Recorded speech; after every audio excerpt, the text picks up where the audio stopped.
Hello friends, आज हम discuss करने वाले हैं बीएससी थर्ड सेम की कोऑर्डिनेट केमिस्ट्री के बारे में। तो आज हम बेसिक डेफिनेशंस को पढ़ने वाले हैं। तो चलिए स्टार्ट करते हैं। सबसे पहले इसमें आता है हमारा कोऑर्डिनेशन बॉन्डिंग। ठीक है, जैसे हमने सिंपल देखा होगा कि जैसे H2 है ना, तो उसमें क्या होता है, H सिंगल बॉन्ड H होता है ना, एक इलेक्ट्रॉन इसका होता है, एक इलेक्ट्रॉन, और दोनों आपस में शेयर कर रहे होते हैं। बट इसमें ऐसा नहीं होता, इसमें एक ही इलेक्ट्रॉन के पास एक ही एटम के पास इसमें क्या होता है, इलेक्ट्रॉन्स होते हैं और वो दूसरे वाले एटम को क्या करता है, उन्हें डोनेट कर देता है। ठीक है, और इसके थ्रू जो बॉन्ड बनता है उसको कोऑर्डिनेट बॉन्ड कहते हैं, और इस बॉन्डिंग को कोऑर्डिनेट बॉन्डिंग कहते हैं। ठीक है, जैसे सपोज एक एग्जांपल देखें तो NH4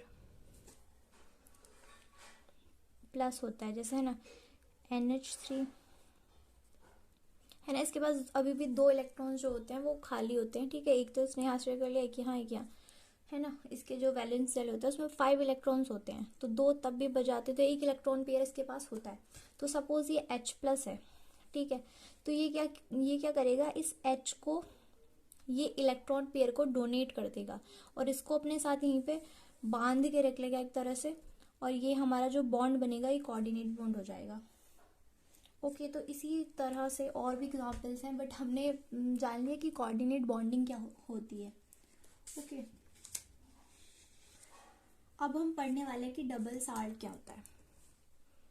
कोई भी एडिशनल हमारे पास कंपाउंड है, अगर हमने उसको वाटर में डाला है, किसी सॉल्यूशन में हमने उसको डाला, तो वो पूरा आयंस में ब्रेक कर जाएगा, तो उसी को डबल साल्ट बोलते हैं। तो इसका एक एग्जांपल हम कर लेते हैं, या फिर आप लैंग्वेज में इसको खुद से लिख सकते हैं कि वो एडिशनल कंपाउंड जो किसी सॉल्यूशन में डालने पर आयंस में पूरी तरह से ब्रेक कर जाते हैं, उन्हें डबल साल्ट कहते हैं।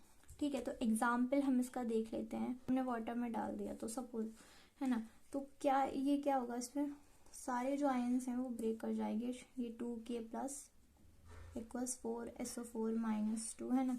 यहाँ पे 3 ये रहे SO4 और एक ये रहा, है ना, तो 4SO4 हो गए हमारे। और ये भी इक्वल्स में होगा प्लस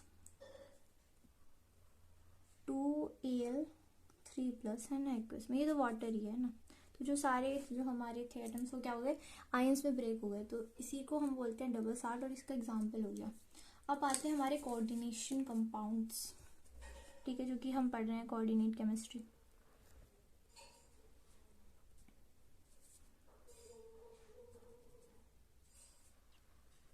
ये बस इसका क्या है, अपोजिट है।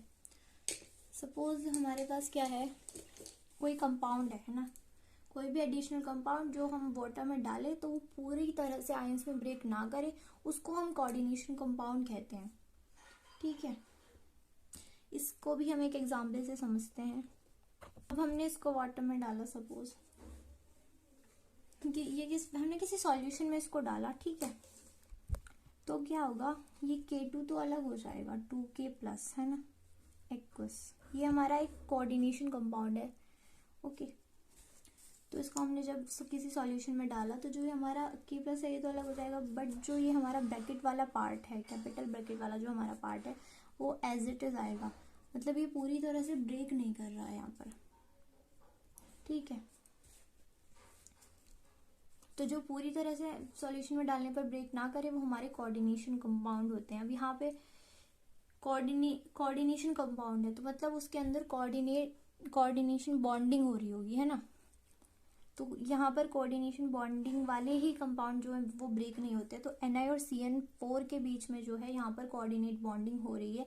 4 CN जो है वो Ni को हमारे क्या कर रहे हैं, इलेक्ट्रॉन पेयर डोनेट कर रहे हैं।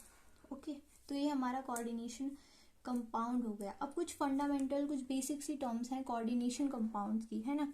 ये तो हमने डेफिनेशन पढ़ ली, ये पढ़ ली। अब हम कोऑर्डिनेशन कंपाउंड जो है हमारा, उसकी बेसिक डेफिनेशंस को पढ़ेंगे। ठीक है, अब उनको भी हम एक एग्जाम्पल के थ्रू समझने की कोशिश करेंगे। तो पहले हम कोई भी एग्जाम्पल लिख लेते हैं। सपोज यही एग्जाम्पल हम लिख लेते हैं। ठीक है, या फिर हेडिंग लगा लेते हैं। ठीक है, सपोज हमारे पास कोई भी हमारे पास क्या है, कोऑर्डिनेशन कंपाउंड है। सपोज हम यही वाला ले लेते हैं, K2NiCN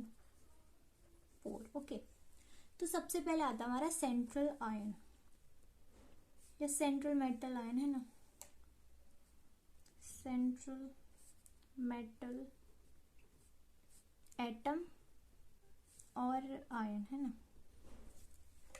ठीक है, तो ये वो होता है जो इलेक्ट्रॉन पेयर को एक्सेप्ट करता है। ठीक है, तो सबसे पहले तो हम ये देखते हैं जो ये ब्रैकेट के अंदर है इसको क्या कहते हैं। ये जो पूरा ब्रैकेट वाला पार्ट है हमारा, इसको बोलते हैं कोऑर्डिनेशन स्फीयर। क्या कहते हैं इसको? Coordination sphere. ठीक है और जो ये हमारा ब्रैकेट के बाहर जो होता है वो एज ए पॉजिटिव आइटम भी हो सकता है, एज ए नेगेटिव भी हो सकता है, तो इसको हम बोलते हैं स्पेक्टेटर आयन। स्पेक्टेटर आयन, ठीक है, इसको स्पेक्टेटर आयन बोलते हैं।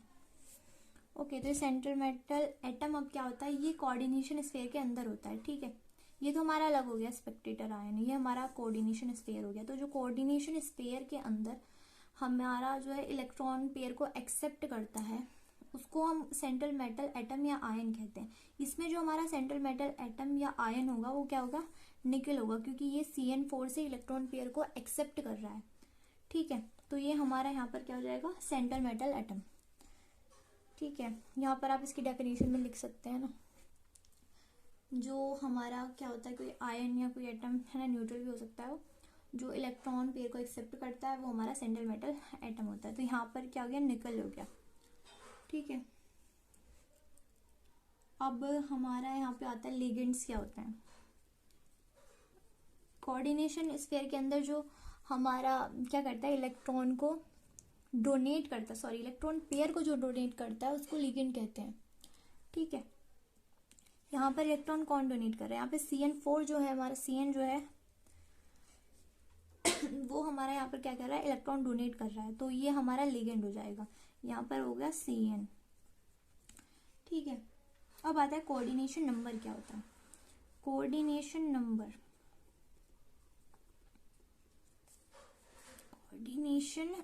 कोऑर्डिनेशन नंबर, इसको CN से डिनोट करते हैं। ओके, ये इक्वल होता है कोऑर्डिनेट बॉन्ड जो होते हैं उनके।